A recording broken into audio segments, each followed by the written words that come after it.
యేసు రక్తం అనేది చిందించబడింది. ప్రపంచానికి నడిబొడ్డు అయిన యెరూషలేము ఊరి వెలుపట గవిని దగ్గర ఆయన రక్తాన్ని చిందించాడు. హెబ్రీ పత్రిక 13వ అధ్యాయము 12వ వచనం.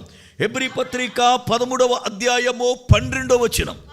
కావున యేసు కూడా తన స్వరక్తము చేత ప్రజలను పరిశుద్ధపరచుటకై గవిని వెలుపట శ్రమ పొందెను. చాలు. దేవుని యొక్క లేఖనం మాట్లాడుతుంది, యేసు కూడా గవిని వెలుపట శ్రమ పొందాడు. కారణం ఆయన పరిశుద్ధపరచడానికి దేవుని యొక్క పిల్లలుగా ఆయన వాక్యమును బట్టి యేసు రక్తం అనేది భూమి మీద చిందించబడింది. యేసు రక్తం అనేది పులారా భూమి మీద తనకు తానుగానే ఆయన బలి అర్పణగా చిందించాడు. అయితే చిందించబడిన ఆ రక్తం మన జీవితాలలో ఏ కార్యాన్ని చేస్తుంది?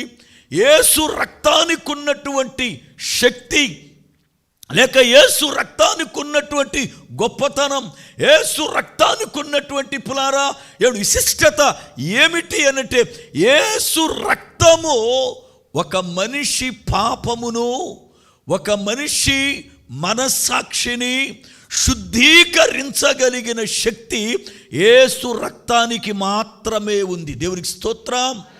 భూలోకములో ఏ మనిషి జీవితములో కూడా రక్తమే కానీ, లేక మరి ఏ ఔషధమే కానీ, ఎలాంటి గొప్పదే కానీ మానవుని పాపాన్ని శుద్ధీకరించగలిగినది భూమి మీద లేనే లేదు.